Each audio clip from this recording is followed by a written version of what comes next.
Welcome to another brand new episode of Quick Devos with Mick.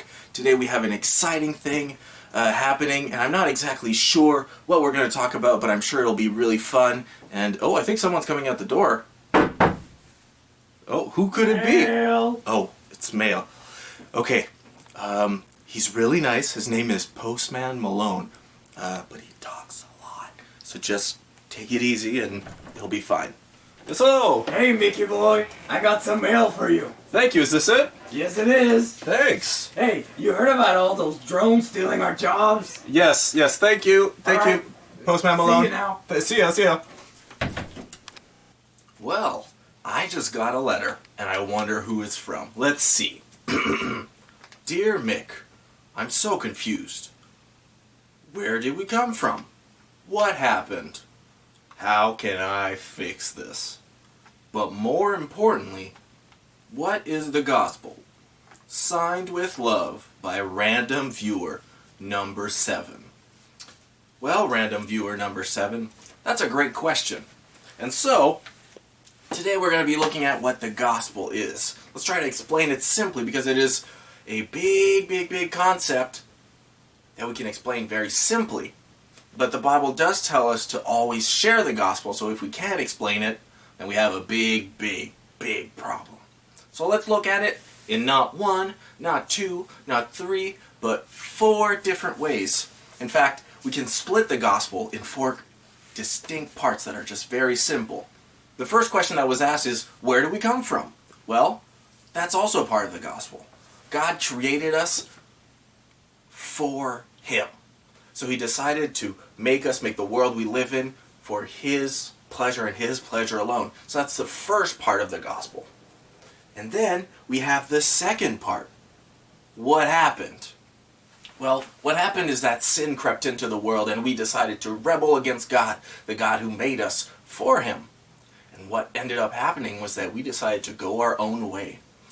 And the Bible is very clear that all of us has fallen short of the glory of God, and all of us have sinned, which means that in reality, it is not only what you do, but who you are.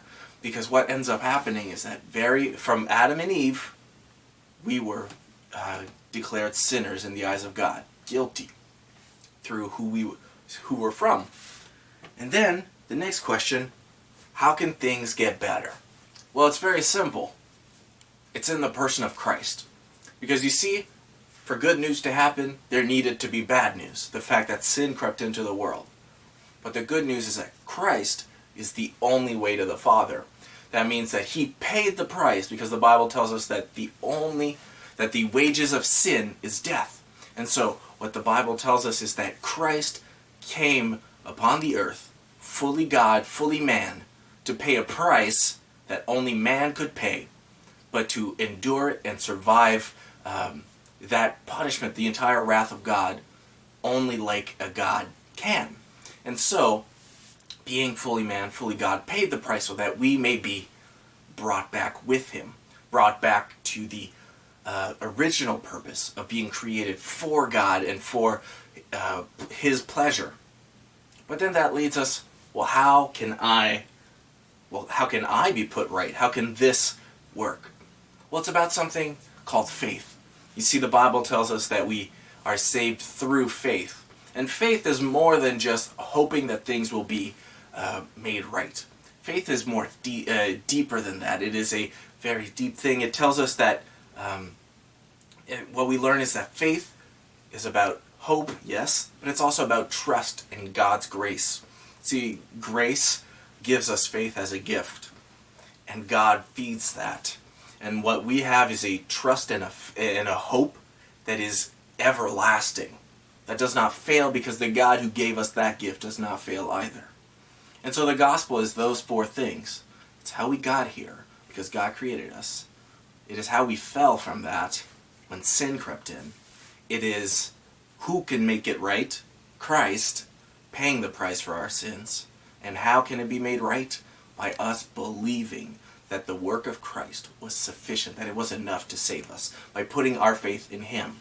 Because ultimately, when we share the gospel, what we share is who Christ is. Not just what he can do for you, not just what he has done, but who he is, being the Son of God, part of the Trinity, fully man, fully God, paying the price fully so that we may enter into the fullness of life that he has to offer.